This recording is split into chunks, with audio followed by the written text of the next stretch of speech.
Hello everyone, welcome to Fathom Academy. I am Mohammad Sadiq. ये हमारी class 11 की फिजिक्स की सीरीज है और इसमें हम लोग बेसिक मैथमेटिक्स डिस्कस कर रहे थे। लास्ट टाइम हमने कैलकुलस स्टार्ट किया था, उसमें हमने देखा था कि फंक्शन क्या होता है, फंक्शन का रेट कैसे कैलकुलेट करते हैं, एंड सबसे इंपॉर्टेंट एक तो रेट का आइडिया क्या होता है और दूसरी चीज रेट दो तरह से हम कैलकुलेट करते हैं। One is called the average rate और दूसरा कहलाता है instantaneous rate. So average rate हम कैसे कैलकुलेट करते हैं? Change in dependent quantity divided by change in independent quantity, ये जो रेशियो होता है इसको हम बोलते हैं एवरेज रेट। और वहीं जब हम इंस्टेंटेनियस रेट निकालते हैं तो हमारा जो इंटरवल होता है, जिस पॉइंट पर हमें इंस्टेंटेनियस रेट निकालना होता है, उसके अराउंड हम एक बहुत स्मॉल इंटरवल लेते हैं। अब ये जो स्मॉल इंटरवल है ये एक थ्योरेटिकल कॉन्सेप्ट है। ये कितना स्मॉल होता है उसको प्रैक्टिकली हम उसका कोई एग्जांपल नहीं दे सकते कि ये वैल्यू जो है वो स्मॉल होगी। वो एक थ्योरेटिकल अप्रोच है। The interval has to be so small कि उस बीच में जो भी क्वांटिटी में वेरिएशन होगा वो वेरिएशन ऑलमोस्ट नेग्लिजिबल होगा, वो क्वांटिटी ऑलमोस्ट कांस्टेंट रहेगी। उसके लिए एक एग्जांपल भी हमने देखा था कि इस तरह से ये लाइन है, ये एक ऑफ कोर्स कर्व्ड लाइन है और इस पर दो मार्क्स हम बहुत पास में दो मार्क्स लगा दें, उनके बीच का गैप बहुत नैरो हो तो जो लाइन उसके बीच में ट्रैप हो रही है वो ऑलमोस्ट स्ट्रेट लाइन की तरह से ली जा सकती है। तो यही वाली अप्रोच हम यूज करते हैं जब हमें इंस्टेंटेनियस रेट मतलब एक पॉइंट पर रेट कैलकुलेट करना होता है।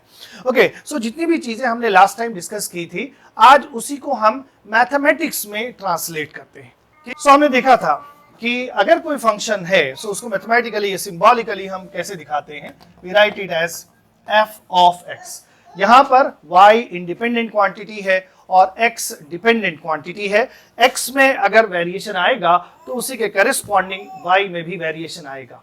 तो सपोज x की वैल्यू जो है वो डेल्टा x वेरी कर रही है। सो x वेरी करके क्या हो जा रहा है, x plus delta x, and उसी के साथ साथ y क्या हो जा रहा है, y becomes y plus delta y। Okay, अब इस वैल्यू को अगर हम इसमें पुट करें f of x plus delta x, तो इस वैल्यू पर y क्या हो गया, y प्लस डेल्टा y हो गया है, y प्लस डेल्टा y। अब यहां से हमें सिर्फ y में चेंज निकालना है, डेल्टा y। सो इसको हम लिख सकते हैं f of x plus delta x minus this y। अब ये y क्या है, this is f of x। So f of x, ठीक। इस तरह से we can find the change in y और the change in the dependent quantity. अब यहां पर डिपेंडेंट क्वांटिटी में चेंज अपॉन इंडिपेंडेंट क्वांटिटी में जो चेंज होगा that is delta y over delta x which is equal to f of x plus delta x minus f of x divided by delta x। इसी ratio को by definition हम क्या कहते हैं, rate of y with respect to x। अब यहां पर important बात क्या है कि अगर ये डेल्टा x फाइनाइट है, दैट इज मेजरेबल है, तब इसी रेट को क्या कहा जाएगा, इस रेशियो को क्या कहेंगे हम, एवरेज रेट। और अगर ये डेल्टा x हमारा बहुत स्मॉल है, we call that tending to zero, it is extremely small और infinitesimally small, then the ratio is called instantaneous rate. Last time हमने आपके साथ डिस्कस किया था कि अगर दो पॉइंट्स के बीच में एक टाइम इंटरवल में हम डिस्टेंस अपॉन टाइम कैलकुलेट करते हैं, that is called average speed, और एक ही पॉइंट पर जब हम निकालने की कोशिश करते हैं यही रेट, तब वो चीज कहलाती है instantaneous speed, that is speed at a point. ठीक, सो जब हम एक ही पॉइंट पर कैलकुलेट करते हैं तो एक्चुअली वहां पर इंटरवल है नहीं, but we have to make one, एक इंटरवल हमें चाहिए। तो जो वैल्यू है जिस पर हमें रेट निकालना है उसके अराउंड एक बहुत स्मॉल इंटरवल हम अस्यूम करते हैं एंड देन उसी स्मॉल इंटरवल में हम रेट कैलकुलेट करते हैं। ओके, सो यहां पर when delta x is finite, delta y over delta x is called average rate of y with respect to x। ठीक, but when delta x is extremely small, ठीक, when delta x is extremely small, इसी को कैसे लिखा जाता है, it is tending to zero, तब जो रेट है, अब इसको हम इंडिकेट करेंगे, ये वाली जो इंफॉर्मेशन है वो अपने रेशियो में हमें इंडिकेट करनी है। तो इस रेशियो को अब ऐसे लिखा जाता है, limit delta x tending to 0, delta y over delta x. To incorporate this information, the ratio is written in this way. Okay. Similarly, right hand side में ये जो चीज है इधर भी हम उसी तरह से लिख सकते हैं, limit delta x tending to 0 f of x plus delta x minus f of x divided by delta x. ठीक, this ratio will be called instantaneous rate. ठीक, हियर इट इज कॉल्ड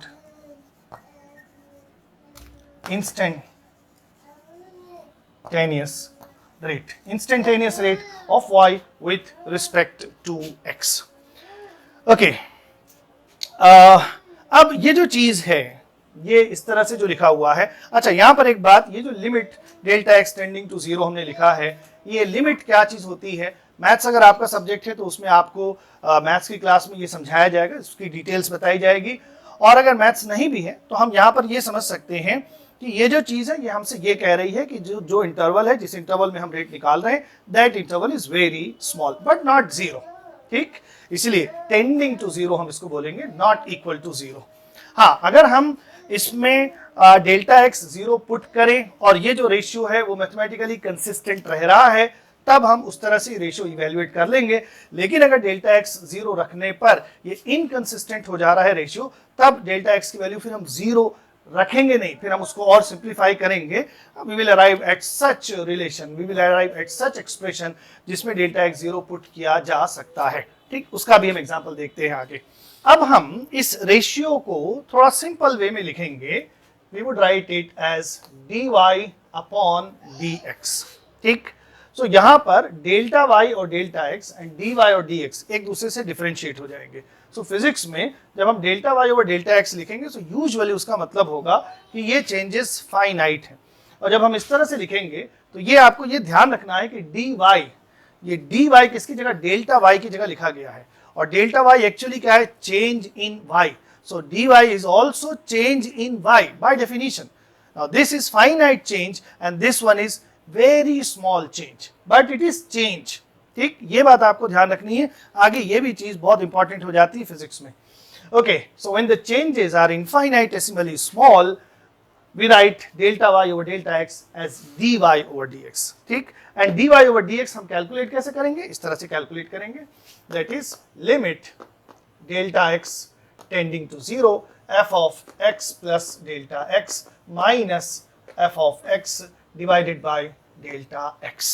ठीक, सो यहां पर हमें एक expression मिल गया है जो हमें बता रहा है कि किसी फंक्शन का इंस्टेंटेनियस रेट कैसे कैलकुलेट किया जाएगा. So this is how we would find the instantaneous. Okay, so we have already written that instantaneous rate of y with respect to x. ठीक, इस तरह से दिया हुआ है. सो ये हमारा बेसिक मेथड है किसी भी फंक्शन का इंस्टेंटेनियस रेट निकालने का. ओके, अब इसमें दो चीजें यहां पर है, इसको दो बातें हमें ध्यान में रखनी है कि हमें ये फंक्शन दिया हुआ है y is equal to f of x. ये फंक्शन है और इस फंक्शन का हमें रेट निकालना है. एक्चुअली प्रॉब्लम जो स्टार्ट हुई है वो इसी से स्टार्ट हुई है. We have to find the rate of a function at a point. उसी को हम इंस्टेंटेनियस रेट बोल रहे हैं. बट यहां पर इस तरह से जो चीज हम इवेल्युएट करेंगे, सो यहां पर हमने x की कोई वैल्यू नहीं पुट की है. At what point you are calculating this. ठीक, सो हमने x की अभी कोई भी वैल्यू पुट नहीं की है, कोई भी जनरल वैल्यू है. मतलब यहां पर हम x की कोई भी वैल्यू रख सकते हैं. दैट मीन्स इस तरह से कैलकुलेट करके जो भी चीज हमें राइट हैंड साइड में मिलेगी, that would also be a function. ठीक, सो यहां पर हम लेफ्ट हैंड साइड में क्या निकाल रहे हैं, rate. And rate will also be a function. But उस फंक्शन में x की जो वैल्यू है जब हम उसको पुट कर देंगे तो we will find the rate at a point. ठीक, सो दो चीजें हैं यहां पर. How to find rate at a point, x की वैल्यू हम यहां से जो भी कैलकुलेट करेंगे उसमें पुट कर देंगे. बट बिफोर दैट इस तरह से जब हम कैलकुलेट करके जो एक्सप्रेशन निकालेंगे, that would also be a function. ठीक, सो ये जो चीज है राइट हैंड साइड में लिखी हुई है, we can call this is a mathematical operation. When this operation is performed over the original function, we get a new function. ठीक, सो मैथमेटिकल ऑपरेशन से ही होते हैं. फॉर एग्जाम्पल 2 and 3 एंड एक ये वाला ऑपरेशन परफॉर्म करें, addition, then you get a new number 5. Similarly 8 - 2. ठीक, सो 8 and 2 दो नंबर्स हैं, उनके साथ ये सब्ट्रैक्शन वाला ऑपरेशन परफॉर्म किया जा रहा है, यू गेट अ नंबर 6, ठीक। Similarly 6 into 2, this operation changes the number 6 and 2 into 12, ठीक। Similarly, this operation changes the number 16 to 4, ठीक। So mathematical operations change the number or the set of numbers. Similarly, or a function. Similarly, this is also an operator because you are not getting a value but a function. So this is a function, you are getting a new function, that means it is being operated in between, ठीक। So ये जो operation है, इस operation को अगर mathematically देखें सिर्फ, so this is an operation and the operation is called differentiation. The name for this operation is called differentiation. या फिर इसी को हम कहते हैं derivative. Yes, derivative. Derivative of derivative या differentiation of y with respect to x. ठीक. So y is being differentiated with respect to x. ठीक. So this is a mathematical operation. When a function will be differentiated, you will get a new function. And what is the rule to get the new function? ये अभी हम आगे discuss करेंगे. ठीक. So अभी जो basic aspects हैं उस पर हम ध्यान दे रहे हैं.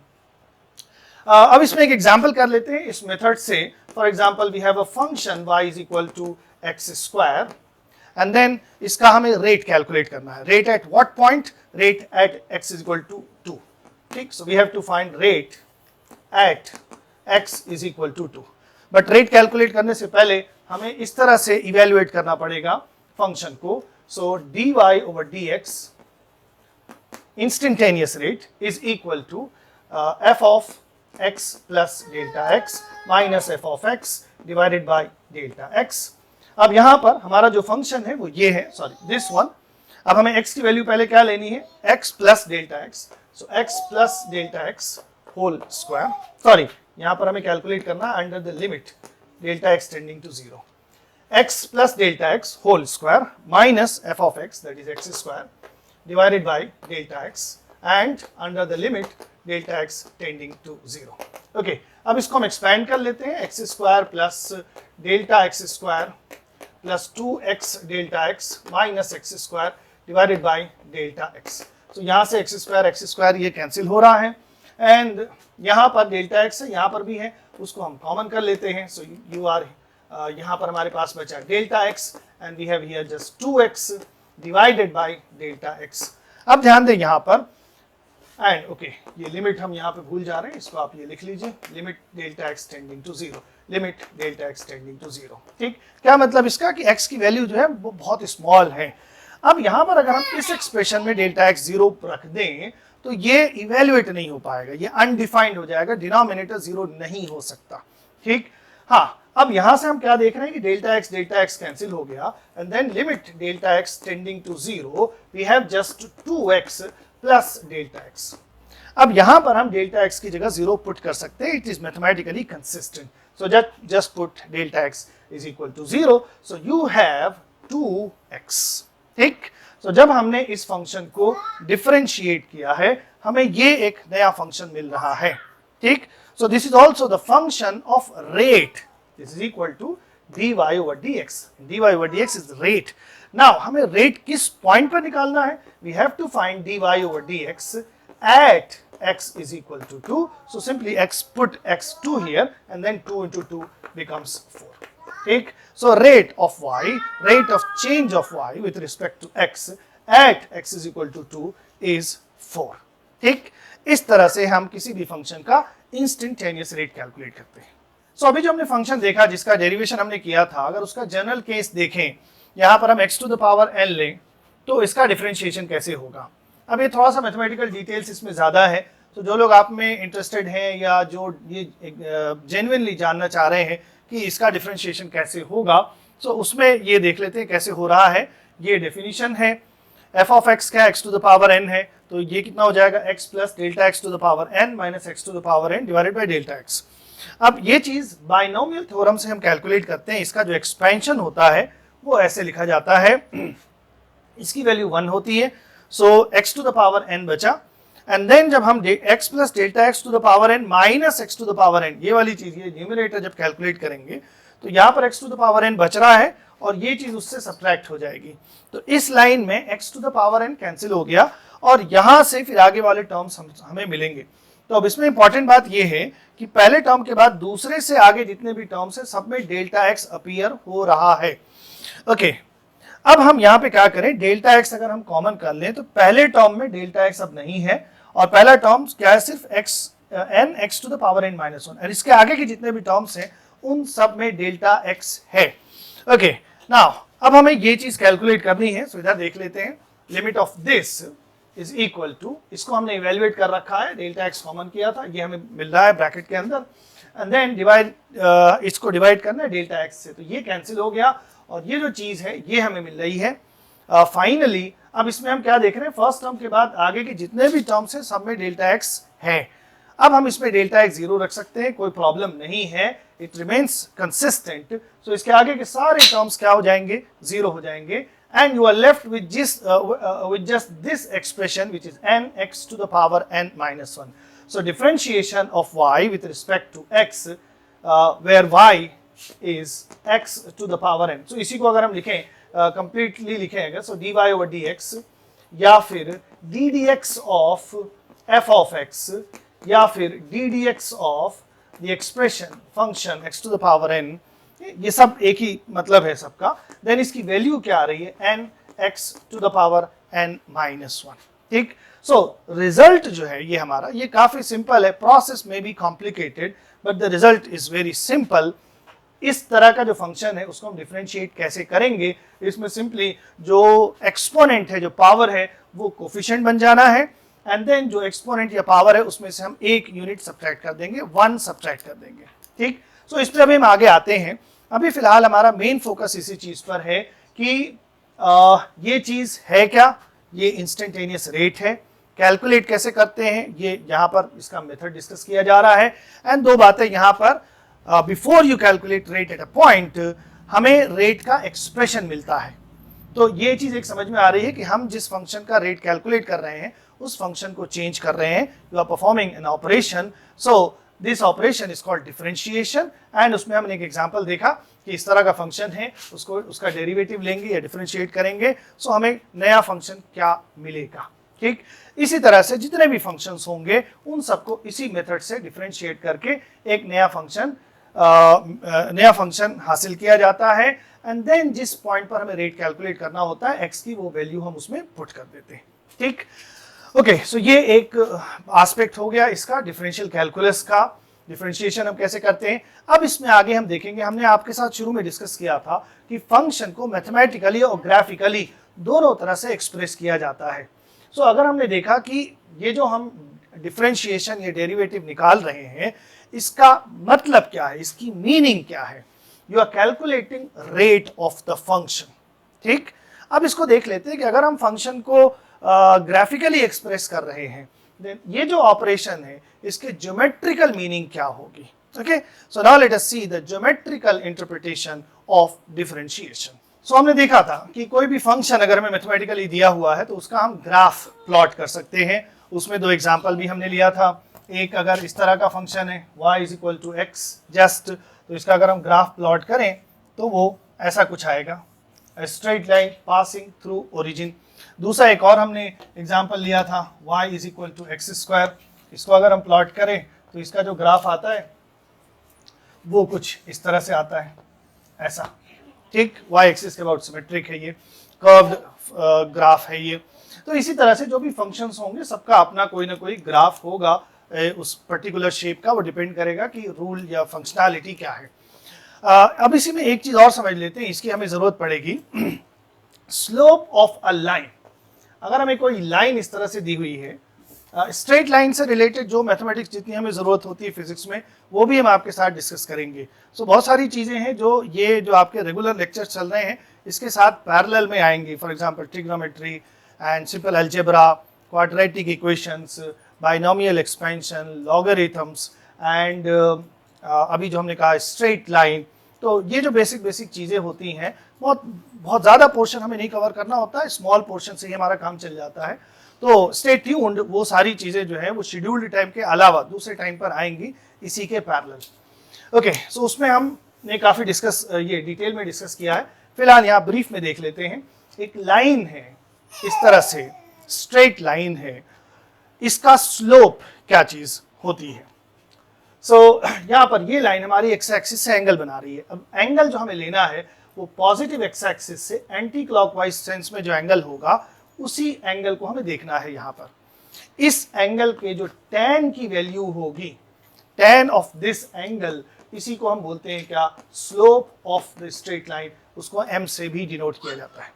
ठीक, सो slope is the tan of the angle made by the line with x axis, with positive x axis in anti clockwise direction. ठीक, फॉर एग्जांपल ये एंगल अगर 30 डिग्री बन रहा है तो स्लोप की जो वैल्यू होगी that will be tan 30 which is 1/√3, ये हो जाएगी। ठीक, तो ये बेसिक आइडियाज कुछ हमें होने चाहिए before we understand the geometrical interpretation of derivative of a function. Suppose हमें कोई एक आर्बिट्रेरी फंक्शन दिया हुआ है y of x, y is equal to f of x, and then उसका जो ग्राफ आ रहा है उसका शेप कुछ इस तरह का है।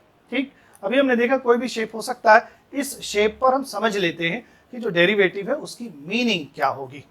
Okay, so this is the graph of a function. Now let us choose 2 points on the graph. एक पॉइंट यहां ले लेते हैं, let's call this point P।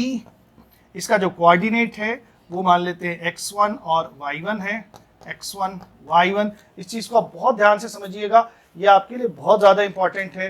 पूरे फिजिक्स में ग्राफिकल इंटरप्रिटेशन भी बहुत इंपॉर्टेंट होता है। एक्सप्रेशंस लिखे हुए रहते हैं कई बार, और उसी एक्सप्रेशन के बेसिस पर ग्राफ पे डायरेक्ट क्वेश्चंस आप सॉल्व कर सकते हैं। आपको बहुत ज्यादा फिर वहां पे ग्राफ समझने की जरूरत नहीं होगी अगर ये बेसिक आइडिया हम समझ गए तो। सो बहुत ध्यान से हम इसको बहुत स्लो करेंगे, आप ध्यान से इसको समझिए। So there is a point P on the graph with coordinate x1 and y1, and another point Q with coordinate x2 and y2। ठीक, इस तरह से। अब अगर इन दोनों पॉइंट्स को हम एक स्ट्रेट लाइन से ज्वाइन करें, for example this one, this is a straight line connecting 2 points internally on the graph. इस लाइन को हम सेकेंड या कॉर्ड भी कह सकते हैं। अब इसमें देखें यहाँ पर ये जो पॉइंट है, यहाँ पर x की वैल्यू कितनी है, x1, उसके करस्पॉन्डिंग y की वैल्यू कितनी है, y1। सिमिलरली Q पर x की वैल्यू है x2 एंड करस्पॉन्डिंग y की वैल्यू है y2। ठीक, अब इस इंटरवल को अगर हम देखें, दिस वन, ये वाला जो इंटरवल हमारा है, यहां से यहां तक x2 है एंड यहां से यहां तक ये x1 है। So this interval is x2 minus x1। Similarly this interval, the vertical one, यहां से यहां तक ये y2 है और यहां से यहां तक ये y1 है। So this interval is y2 minus y1। ठीक, अब ये जो हमारी लाइन कॉर्ड PQ है, अगर उसको हम आगे एक्सटेंड करें तो ये लाइन हमें दिख रहा है कि x एक्सिस से कुछ एंगल बना रही है थीटा। ये लाइन और ये हॉरिजॉन्टल लाइन दोनों पैरेलल हैं, तो जो एंगल यहाँ पे बन रहा है उसी को हम यहाँ पर भी दिखा सकते हैं। So this is the angle made by the chord with the x axis. अब आप ये याद करिए, y is equal to f of x है, देन रेट हमने कैसे लिख रखा है, delta y over delta x। अब ये जो रेट है या जो रेशियो है, इसको ग्राफ में देखें तो ये हमें क्या मिल रहा है, what is delta y over delta x? This is nothing but y2 minus y1 upon delta x क्या चीज है, this interval x2 minus x1, x2 minus x1। Okay, अब आप ध्यान से अगर देखिए तो ये एंगल अगर हमारा थीटा है और ये एक राइट एंगल ट्राइंगल हमें दिख रहा है, देन इसके सामने की ये साइड परपेंडिकुलर है and this one is base. So delta y या y2 minus y1 upon x2 minus x1 can be written as tan theta. और अभी थोड़ी देर पहले हमने आपके साथ डिस्कस किया, tan of the angle made by the line with the x axis is called slope. So this ratio on the graph is equal to the slope of the chord. Okay, so delta y over delta x on the graph is slope of the chord. Okay, ये चीज हो गई, this is important, ये simple है यहाँ पर। अब इसी को हम आगे ले चलते हैं, जब हम इंस्टेंटेनियस रेट निकालते हैं तब क्या हो रहा होगा। सो इंस्टेंटेनियस रेट के केस में हमने देखा था कि जो डेल्टा एक्स है उसकी वैल्यू क्या होनी चाहिए, एक्सट्रीमली स्मॉल। सो यहां पर बहुत ध्यान दीजिएगा आप इस चीज में, ये जो डेल्टा एक्स है इसको स्मॉल होना है। दैट मीन्स दिस इंटरवल ये अगर बहुत स्मॉल है तो ये दोनों पॉइंट्स जो भी बहुत दूर दूर है ये क्या होंगे फिर, very close to each other. ठीक, so in this condition when delta x is tending to 0, the points p and q will be so close to each other, they will be very close to each other. Okay, so suppose ये है हमारा p point और ये है हमारा q point. Of course ये जो यहाँ पर infinitesimally small interval होगा, वेरी स्मॉल इंटरवल होगा, उसको हम ग्राफ पर शो नहीं कर सकते, वो एक थ्योरेटिकल अप्रोच है। ठीक, बट फिर भी समझने के लिए हम इसको बनाने की कोशिश कर रहे हैं। So P and Q they are very close, then the corresponding interval on x axis is something like this. Let's call this delta x, which is tending to 0, and then the corresponding interval on the y axis will be this one, delta y. इसी को dy हम लिख सकते हैं। So let's write it as dy and this is dx. ठीक, ये हो जाएगा। So P और Q they are very close to each other. उस सिचुएशन में इनके बीच में गैप बहुत स्मॉल है एंड वी कैन अप्रॉक्सीमेटली से कि ये दोनों पॉइंट्स दो अलग अलग पॉइंट्स नहीं बल्कि एक ही पॉइंट है। और अगर वो एक ही पॉइंट है तो पहले जो लाइन हमारे दो डिस्टिंक्ट पॉइंट्स से पास हो रही थी, अब वो कर्व से एक ही पॉइंट से पास हो रही, दैट मींस कर्व को एक पॉइंट पे टच करती हुई पास हो रही है। So this chord becomes tangent to the curve, like this. ये जो लाइन है अभी थोड़ा सा गैप हो गया, but you can suppose this is touching the graph at certain point. ठीक, so under this condition the two points will be very close to each other and the chord becomes tangent to the graph, okay, tangent to the curve.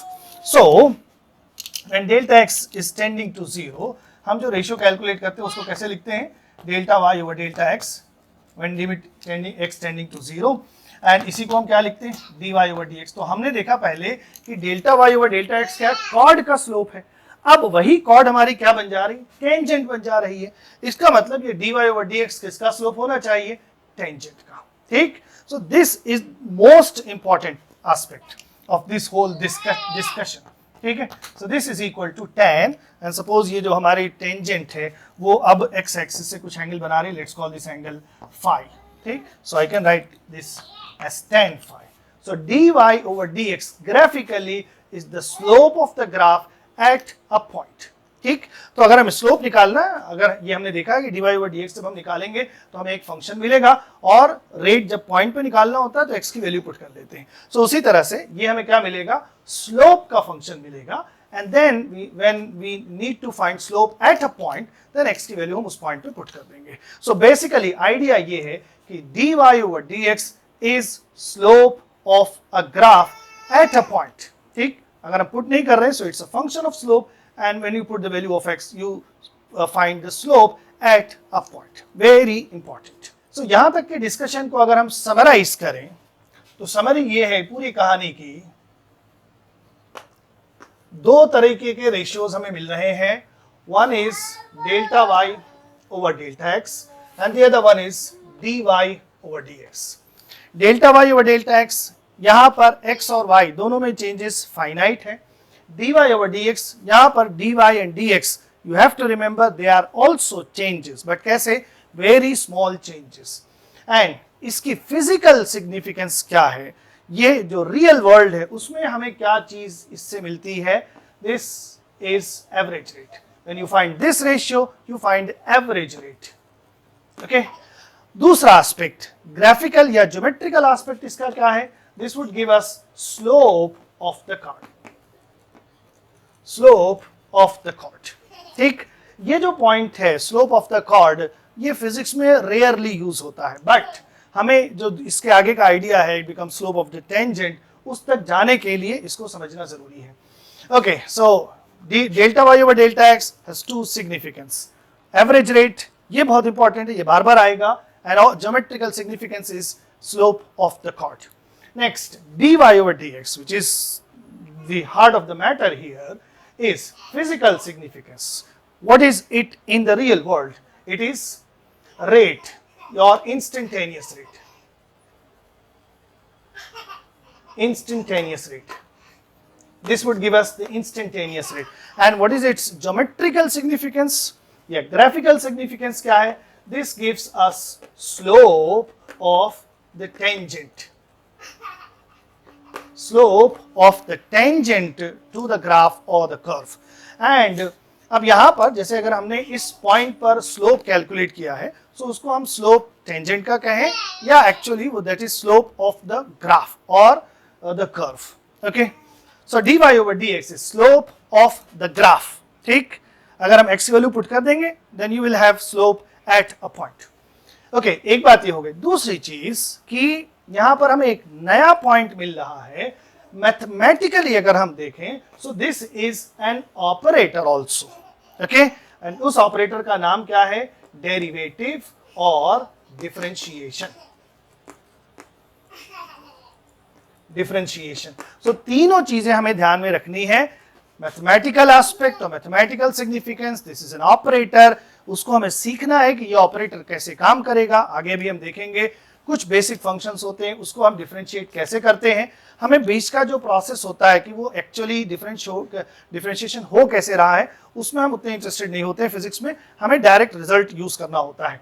So some basic functions, उनको differentiate करेंगे तो हमें जो नया function मिलेगा वो कैसा होगा. एक बात इसको भी आना चाहिए. दूसरी चीज, जब हम किसी फंक्शन को, किसी रिलेशन को डिफरेंशिएट कर रहे होते हैं, सो इन रियल वर्ल्ड क्या कैलकुलेट करना चाह रहे हैं? We want to calculate rate. ठीक, और अगर उसी चीज को हम ग्राफ पर देखें, so when you are finding dy over dx, we are trying to find the slope of the curve. ठीक, so this whole thing, this the summary of the discussion, जो पहला लेक्चर और ये अभी तक हुआ है, उसकी ये पूरी समरी है.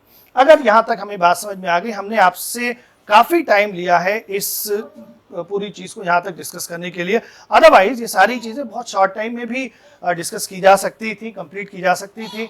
But this is very important, बहुत इसेंशियल है ये फिजिक्स, खासतौर से 11th 12th की फिजिक्स को समझने के लिए. इसलिए हमने इसमें काफी टाइम लिया है. एंड ये है स्टोरी की समरी अभी तक जो हमने डिस्कस किया है.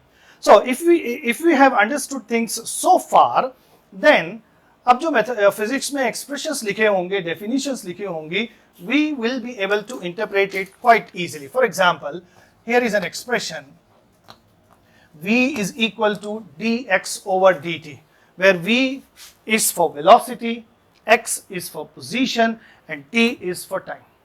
अब यहाँ पर इस मैथमेटिकल स्टेटमेंट को हम तीन तरह से इंटरप्रेट कर सकते हैं या तीन तरह से रीड कर सकते हैं. In physics, this is rate of x, which is position, with respect to t, which is time. So I can say rate of position with respect to time is velocity. Okay, so this is also the definition. It becomes the definition of velocity. So अगर हमने सिर्फ ये expression लिख दिया है और इसको हम explain ना भी करें, but you understand the basics of differential calculus, then you can easily arrive at the definition, which is the rate of position of a particle with respect to time is velocity. ठीक, one aspect. The other one is graphical interpretation. So अगर हम x और t के बीच में graph draw करें, then dx over dt is the slope of the graph. And that slope, if you calculate slope on the graph, that would give you the value of what? Velocity. Okay? So graphical interpretation is slope of the graph between position and time is velocity. That would give you the velocity. ठीक? And the mathematical interpretation is differentiation of position with respect to time is velocity. ठीक, इसी तरह से acceleration is written as dv over dt. ठीक, तो इसको तीन तरह से हम पढ़ सकते हैं. Rate of velocity with respect to time is acceleration. Slope of the graph between velocity and time is acceleration. And differentiation of velocity with respect to time is acceleration. Another example, f is equal to dp over dt. यहाँ पर P क्या है? Momentum. F is for force and T is same for time. So how can we read this? Rate of change of momentum with respect to time is force. Slope of the graph between momentum and time is force, and differentiation of momentum with respect to time is also force. ठीक, एक और expression देख लेते हैं. minus du by dx. F is equal to minus du by dx. Here u is potential energy. So what is this? The negative of the rate of change of potential energy with respect to position is force. The negative of the slope of the graph between potential energy and position is force. The negative of the differentiation of potential energy with respect to x is force. ठीक, तो ये चीजें, ये इस तरह के statements आपको physics में बहुत मिलेंगे और अगर आपकी बेसिक अंडरस्टैंडिंग क्लियर है तो ये सेल्फ एक्सप्लेनेटरी होंगे, फर्दर एक्सप्लेनेशन की जरूरत नहीं होगी, या आपके सामने जब इन चीजों को एक्सप्लेन किया जाएगा so you will be able to understand it quite well. So ये जो हमने ग्राफिकल इंटरप्रिटेशन सीखा है उसके बेसिस पर एक क्वेश्चन कर लेते हैं यहाँ पर बिफोर वी प्रोसीड। ये क्वेश्चन इस तरह से दिया हुआ है, ये हमें एक कर्व दिया हुआ है, फंक्शन है और इस तरह से एक्स एक्सिस और वाई एक्सिस पे वैल्यूज क्या है वो दिया हुआ है एंड देन हमें पता करना है dy over dx, ठीक, dy over dx for the function at x is equal to 2, 6 and 10। x की इन तीन वैल्यूज पर dy over dx की वैल्यू कैलकुलेट करना है। ओके, सो अभी हमने क्या सीखा कि dy over dx क्या है और हमें यहाँ पर x की वैल्यू भी दे रखा है, सो एक ही पॉइंट पर निकालना है रेट या स्लोप जो भी है। सो अभी हमने क्या सीखा, dy over dx is slope of the graph and eight a point, ये हो जाएगा। सो ये ग्राफ क्वेश्चन में ही दिया हुआ है कि x इज इक्वल टू 2 पर जो टेंजेंट है वो नेगेटिव x एक्सिस पर आकर -2 पे मिल रही है। ओके, सो सपोज यहाँ पर ये जो हमारा एंगल बन रहा है जो tangent x is equal to 2 पर है वो x एक्सिस से θ1 एंगल बना रही है। ठीक, दूसरा यहाँ देख लेते हैं कि ये जो हमारी टेंजेंट है x इज इक्वल टू 10 पर जो टेंजेंट है वो x एक्सिस से इधर से मान लेते हैं, वैसे तो एंगल हमें इधर से लेना चाहिए। सो ओके, दिस इज θ2, ठीक, और इधर वाला जो एंगल उसको θ3 लिख लेते हैं, उसकी भी जरूरत पड़ेगी। सो dy over dx is tan theta, where theta is the angle made by the tangent at the given point. So at x is equal to 2, at x is equal to 2, dy over dx is equal to क्या हो जाएगा, tan θ1 हो जाएगा। ठीक, इस angle का tan। अब हम देख सकते हैं कि इस एंगल का tan कैसे निकालेंगे, ये एक राइट एंगल ट्राइंगल बन रहा है यहाँ पर। सो tan theta is perpendicular which is ये 4 और 6 के बीच की वैल्यू है, that is 5। So 5 upon the base, what is base, -2 से 2 के बीच में, दैट इज 4। ठीक, सो tan θ1 इज 5/4। दूसरी एक इंपॉर्टेंट बात, ये नेगेटिव एक्स एक्सिस को कट कर रही है एक पॉइंट पर, बट उससे मतलब नहीं है। स्लोप जो पॉजिटिव होगा या नेगेटिव होगा वो एंगल से डिसाइड होगा। अगर पॉजिटिव एक्स एक्सिस से एंटी क्लॉकवाइज एंगल एक्यूट है तो स्लोप पॉजिटिव आएगा, और अगर हमारा एंगल ऑब्ट्यूस है तब स्लोप नेगेटिव आएगा। सो this is clearly an acute angle, so slope is +5/4 and at the other value, that is at x is equal to 6, so we can clearly see x is equal to 6 पर जो tangent है वो x axis के parallel है, that means उसका x axis से angle 0 बन रहा है and tan of 0 is 0, so at x is equal to 0 slope is 0, that is why dy over dx is also 0. Okay, further at x is equal to 10 पर अगर हमें calculate करना है, सो 10 पर हम देख लेते हैं ये हमारी जो टेंजेंट है वो x एक्सिस से θ2 एंगल बना रही है। अब आप देख सकते हैं कि θ2 एंगल कैसा है, ऑब्ट्यूस है, तो ये जो स्लोप आना है वो नेगेटिव आना है। सो dy over dx की value x is equal to 10 पर नेगेटिव आनी है। ओके, सो या फिर इसको हम सिंपली लिख लें कि ये क्या होना है, tan θ2 होना है। अब हम θ2 को क्या लिख सकते हैं, 180 - θ3 लिख सकते हैं। So this can be written as tan 180 minus θ3, and we know tan 180 minus theta, इस तरह की चीजें भी हम आपके साथ ट्रिग्नोमेट्री जो सेक्शन हम अलग से डालेंगे उसमें डिस्कस करेंगे। So tan 180 minus theta is minus tan theta, ठीक, so minus tan θ3 ये हम लिख सकते हैं। So अब यहाँ से दिख रहा है आपको कि ये नेगेटिव वैल्यू आ रही है, and now find the value of tan θ3।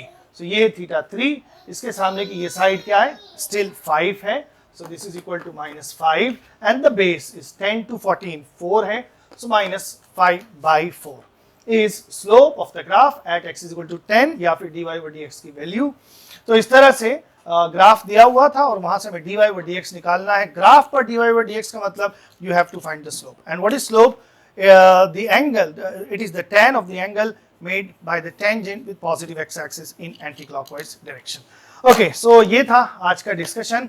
अभी जो इसमें जो मेन पार्ट है, अभी ये सारी चीजें जो थी वो theoretical aspect, theoretical approach differential calculus की क्या है वो हमने डिस्कस किया है। अब आगे हम इसमें डिस्कस करेंगे जो कुछ बेसिक फंक्शंस है जो बार बार फिजिक्स में अपीयर होते हैं, उसका डिफरेंशिएशन हम कैसे करते हैं, और उससे रिलेटेड जो अलजेब्रा है और उसमें कुछ स्पेशल टाइप के जो फंक्शंस होते हैं उसका डिफरेंशिएशन कैसे किया जा सकता है, ये सारी चीजें आगे आ रही हैं। सो हो सकता हो आपको ये लग रहा हो कि चीजें बहुत स्लो चल रही हैं, but since I can see far away actual course में क्या आने वाला है उसके लिए इसकी इंपॉर्टेंस कितनी है, that is why I am taking this much time. Okay, so next time हम बात करेंगे बेसिक फंक्शंस एंड उसका डिफरेंशिएशन एंड उससे रिलेटेड अलजेब्रा, एंड देन इसके आगे फिर इसका एप्लीकेशन क्या होगा उसकी हम बात करेंगे।